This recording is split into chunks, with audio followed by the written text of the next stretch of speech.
3 ತಿಂಗಳಿನಿಂದ ವೃದ್ಧಾಪ್ಯ ವೇತನ ಬರ್ತಾ ಇಲ್ಲ.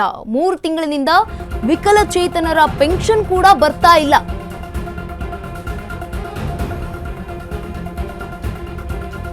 ಮೂರು ತಿಂಗಳಿನಿಂದ ವಿಕಲಚೇತನರ ಪೆನ್ಷನ್ ಬರ್ತಿಲ್ಲ. ಇತ್ತ 3 ತಿಂಗಳಿನಿಂದ ವಿಧವಾ ವೇತನ ಕೂಡ ಬರ್ತಾ ಇಲ್ಲ.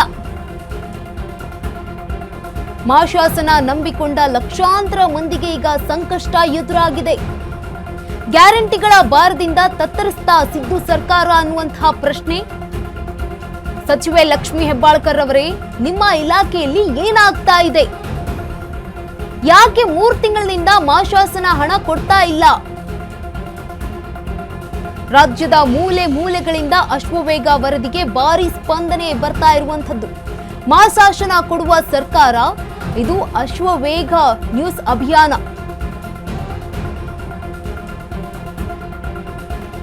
ಮೂರು ತಿಂಗಳಿನಿಂದ ವೃದ್ಧಾಪ್ಯ ವೇತನ ಬರ್ತಾ ಇಲ್ಲ. 3 ತಿಂಗಳಿನಿಂದ ವಿಕಲಚೇತನರ ಪೆನ್ಷನ್ ಕೂಡ ಬರ್ತಾ ಇಲ್ಲ. ಜೊತೆಗೆ 3 ತಿಂಗಳಿನಿಂದ ವಿಧವಾ ವೇತನ ಕೂಡ ಬರ್ತಾ ಇಲ್ಲ. ಮಾಶಾಸನ ನಂಬಿಕೊಂಡ ಲಕ್ಷಾಂತರ ಮಂದಿಗೀಗ ಸಂಕಷ್ಟ ಎದುರಾಗಿದೆ. ಗ್ಯಾರಂಟಿಗಳ ಭಾರದಿಂದ ತತ್ತರಿಸ್ತಾ ಸಿದ್ದು ಸರ್ಕಾರ ಅನ್ನುವಂತಹ ಪ್ರಶ್ನೆ ಕೂಡ ಈಗ ಮಾಡ್ತಾ ಇರುವಂತದ್ದು. ಸಚಿವೆ ಲಕ್ಷ್ಮಿ ಹೆಬ್ಬಾಳ್ಕರ್ ಅವರೇ, ನಿಮ್ಮ ಇಲಾಖೆಯಲ್ಲಿ ಏನಾಗ್ತಾ ಇದೆ? ಯಾಕೆ 3 ತಿಂಗಳಿನಿಂದ ಮಾಶಾಸನ ಕೊಡ್ತಾ ಇಲ್ಲ? ಯಾಕೆ ಆಗ್ತಾ ಇಲ್ವಾ ನಿಮ್ ಕೈಯಲ್ಲಿ? ರಾಜ್ಯದ ಮೂಲೆ ಮೂಲೆಗಳಿಂದ ಅಶ್ವವೇಗ ವರದಿಗೆ ಭಾರಿ ಸ್ಪಂದನೆ ಸಿಗ್ತಾ ಇರುವಂತದ್ದು. ಮಾಶಾಸನ ಕೊಡು ಸರ್ಕಾರ, ಇದು ಅಶ್ವವೇಗ ನ್ಯೂಸ್ನ ಅಭಿಯಾನ.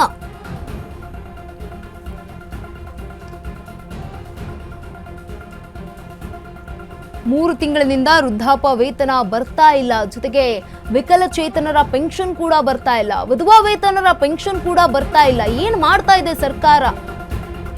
ಕಾಂಗ್ರೆಸ್ ಸರ್ಕಾರದ ವಿರುದ್ಧ ಚಿಕ್ಕೋಡಿ ಫಲಾನುಭವಿಗಳ ಆಕ್ರೋಶ.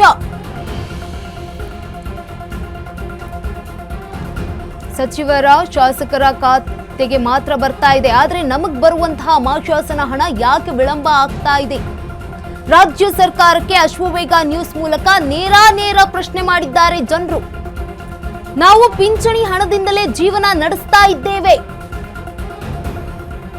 ನಿಮ್ಮ ಇಲ್ಲ ಸಲ್ಲದ ನಿಯಮಗಳಿಗೆ ಬಡವರನ್ನು ಯಾಕೆ ಬಲಿ ಮಾಡ್ತಾ ಇದ್ದೀರಿ? ನೆರೆ ರಾಜ್ಯದಲ್ಲಿ ಕರ್ನಾಟಕಕ್ಕಿಂತ ಹೆಚ್ಚು ಮಾಶಾಸನ ಇದೆ. ನೀವು ಕೊಡ್ತಿರೋ ಮಾಶಾಸನ ಯಾವುದಕ್ಕೂ ಕೂಡ ಸಾಲ್ತಾ ಇಲ್ಲ. ಈಗಲೂ ಕೂಡ ಆ ಹಣವು ನಿಲ್ಲಿಸಿದ್ದಾರೆ ಅಂತ ಕಿಡಿಯನ್ನ ಕಾರ್ತಿದ್ದಾರೆ. ತಕ್ಷಣ ಪಿಂಚಣಿ ಹಣವನ್ನ ಬಿಡುಗಡೆ ಮಾಡಬೇಕು ಅಂತ ಆಗ್ರಹಿಸ್ತಾ ಇದ್ದಾರೆ ರಾಜ್ಯದ ಜನ. ಮಾಶಾಸನ ಕೊಡು ಸರ್ಕಾರ, ಇದು ಅಶ್ವವೇಗ ನ್ಯೂಸ್ನ ಅಭಿಯಾನ.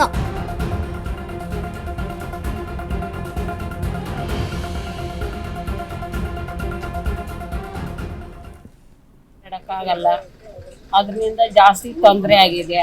ಅದರಿಂದ ಹಿಂಗ್ ಮಾಡ್ಬಿಟ್ರೆ ನಮ್ಮ ಕೈಲಾಗ್ದವ್ರು ನಾವ್ ಏನ್ ಮಾಡ್ಬೇಕು? ಯಾಕೆ ಈ ತರ ಮಾಡ್ಬಿಟ್ಟವ್ರೆ ಅಂತ ಸ್ವಲ್ಪ ನಮ್ಗೆ ನೋವಾಗ್ತದೆ. ಯಾರು ₹1 ಕೊಡೋರಿಲ್ಲ. ನಮ್ಗೆ ಭಾರಿ ಸಮಸ್ಯೆ ಆಗಿದೆ. ಅದರಿಂದ ಸಿದ್ದರಾಮಯ್ಯ ಸ್ವಾಮಿ ನಮ್ಮನ್ನ ಅನ್ಯಾಯ ಮಾಡಿದಿರ, ಅವ್ರ ಪರಿಹಾರ ನಮ್ಗೆ ಬೇಕು. ಈಗ ಬಹುತೇಕ ಮಹಿಳೆಯರಿಗೆ ಗೃಹಲಕ್ಷ್ಮಿ ಅವು ಎಲ್ಲ ದುಡ್ಡು ಕೊಡ್ತಾರಲ್ಲ, ನಿಮ್ ದುಡ್ಡು ಯಾಕೆ ಇಟ್ಕೊಂಡಿರ್ಬೇಕು ಅವರು? ಗೊತ್ತಿಲ್ಲ ಸಲ ನಮ್ಗ. ಅದ್ರಿಂದ ನಾವು ಕೇಳಿ ಅಂತಾರದಿಷ್ಟೇ. ನಮ್ ಕೈಲಾಗ್ದವ್ರು ನಡೆಯಕ್ಕಾಗಲ್ಲ, ಶಾನ ತೊಂದ್ರೆ ಆಗಿದೆ. ಅದರಿಂದ ಅವರು ಸಹಾಯ ನಮ್ ಮಾಡ್ಲೇಬೇಕು. ನಮ್ಗೆ ಶಾನ ತೊಂದ್ರೆ ಆಗಿದೆ. ಈಗ 4 ತಿಂಗಳಿಂದ ಬಿಡುಗಡೆ ಆಗಿರೋ ಹಣ ಬೇಗ ಬಿಡುಗಡೆ ಮಾಡ್ಕೊಡ್ಬೇಕು ಅಂತೀರಿ? ಮಾಡ್ಕೊಡ್ಬೇಕು ಅಂತ 4 ತಿಂಗಳಿಂದ ನಿಲ್ಸ್ಕೊಂಡಿದ್ದಾರೆ ಹಣನ. 4 ತಿಂಗಳಿಂದ ಹಣ ಬಿದ್ದಿಲ್ಲ ನಿಮ್ಗೆ? ಇಲ್ಲ, ಅದಕ್ಕೆ ಕಾಯ್ಕೊಂಡಿದ್ದೀರಿ ನಾವು. ಅದ್ರಿಂದ ತೊಂದ್ರೆ ಜಾಸ್ತಿ. ಈಗ ಏನ್ ಹಣ ಬಂದ್ರೆ ಏನೇನ್ ತಗೊಳ್ತೀರಿ ಅದ್ರಲ್ಲಿ ನೀವು? ಹಾಸ್ಪಿಟ್ಲು ಏನೋ ನಮ್ ಹೆಸರು ಹೋಗಿ ಬಂದಿರ್ತೀರಿ. ಇದಕ್ ಮುಂಚೆ ಹೆಂಗ್ ಕೊಡ್ತಾ ಇದ್ರಿ? ಮನೆ ತಂದು ಕೊಡ್ತಾ ಇದ್ರ ಇಲ್ಲ ಅಲ್ಲೇ ಹೋಗ್ಬೇಕಾಗಿತ್ತು? ಅಲ್ಲಿಗೆ ಹೋಗ್ಬೇಕಾಗಿತ್ತು. ಪೋಸ್ಟ್ ಆಫೀಸ್ ಇಂದ ಗೊತ್ತಾಗ್ಲಿಲ್ಲ ಮೊದಲಿಂದ? ಪೋಸ್ಟ್ ಆಫೀಸ್ ಬರೋದು ಅಲ್ಲಿಗೆ ಹೋಗ್ಬೇಕಾಗಿತ್ತು. ಅಕೌಂಟ್ ಅಲ್ಲಿ ಮಾಡಿಸ್ಕೊಂಡ್ಬಿಟ್ಟವ್ರು. ಇವಾಗ ಅನುಭವ ಏನಾಯ್ತು? ನಮ್ದು ಪೆನ್ಷನ್ ಅಂದ್ರೆ ಏನ್ ಹೇಳ್ತಾರೆ? ಗೊತ್ತಿಲ್ಲ ಅಂತಾರೆ. ಗೊತ್ತಿಲ್ಲ, ಬಂದ್ರೆ ಹಾಕ್ತೀನಿ ಅಂತ ಹೇಳ್ತಾರೆ. ಈಗ ದುಡ್ಡು ಬರಲ್ಲ.